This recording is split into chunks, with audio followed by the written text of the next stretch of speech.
वचन परम पुरुष पूरन धनी हुजूर महाराज साहब। पहला भाग, वचन नंबर 26। संत मत के बमुजिब जरूरी परहेज।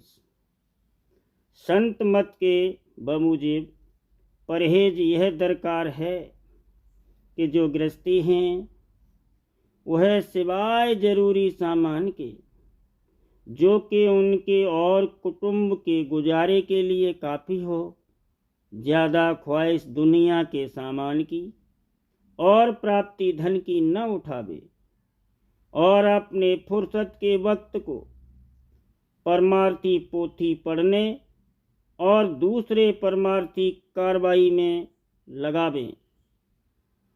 और जो भेष हैं और उन्होंने घर बार मालिक से मिलने की गरज से त्याग दिया है, तो उनको अपना तमाम वक्त परमार्थी कार्रवाई में खर्च करना चाहिए।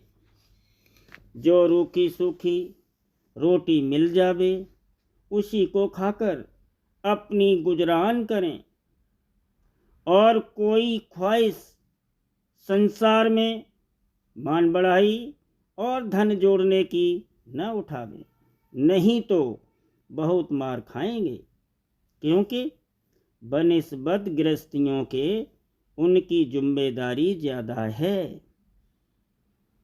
जैसे किसी भेष का हाल है कि वह खूब खाता पीता था और लोगों को दिक करता था, यानी हर तरह की बदमाशी करता था। किसी महात्मा ने उसे समझाया कि ऐसा न कर, नहीं तो बहुत पछताएगा, मगर उसने न सुना। आखिरकार उसका चोला छूट गया और फिर वह सांड होकर उसी जगह लोगों को सताने लगा और स्वभाव जरा भी न बदला। लाचार लोगों ने इरादा किया कि उसको पकड़ें और खेत जोतने का काम लें। इसमें भी उसने हरामजादगी की।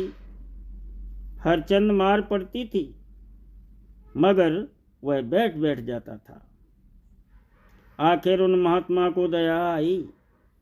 वह आए और लोगों से कहा कि हम इसके कान में कुछ बातचीत करना चाहते हैं।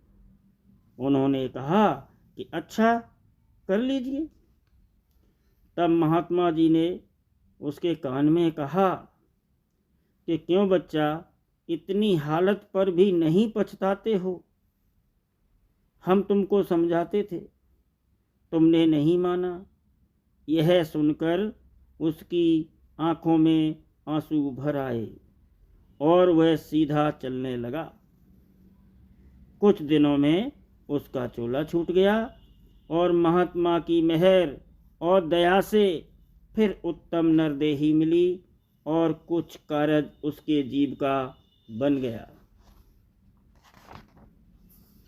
जो भेष के गोल बांधते हैं और रुपया ब्याज पर चलाते हैं या विद्या सीखने में कोशिश करते हैं और लोगों से ज़बरदस्ती रुपया लेते हैं और मुकदमेबाजी करते हैं, उनका ऐसा ही हाल होगा जैसा कि उस भेष का हुआ था।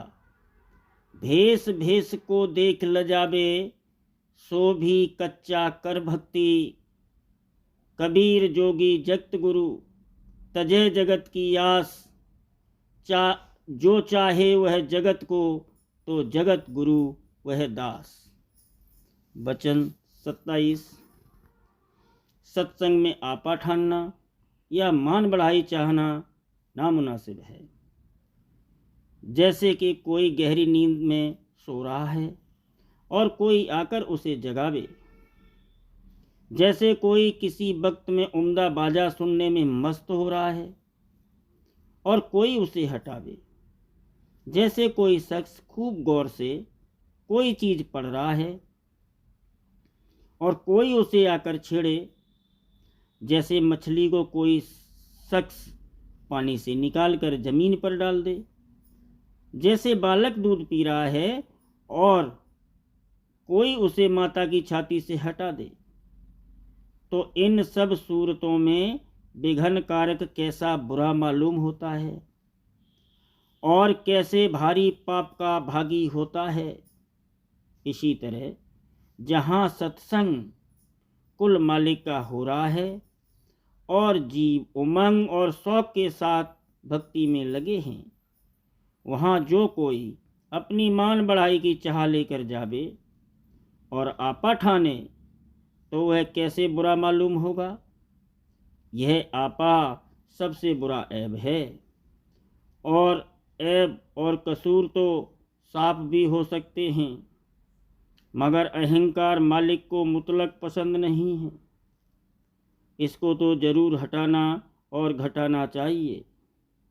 इसको तो मालिक ने अपने देश से निकाला है, अब वह इसको कैसे दखल दे सकते हैं।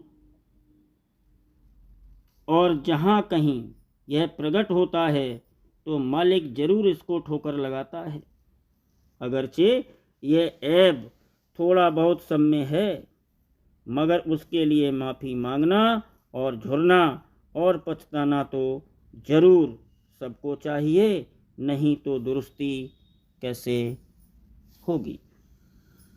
28 काल सत्संग में अक्सर विघन डालता है। काल अपना विघन डाले बगैर नहीं रहता।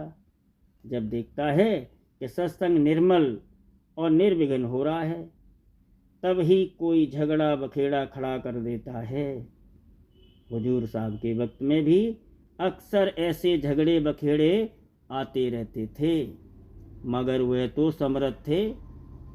लेकिन हम लोगों को बहुत संभल कर चलना चाहिए और हर एक झगड़े बखेड़े को रोकना चाहिए।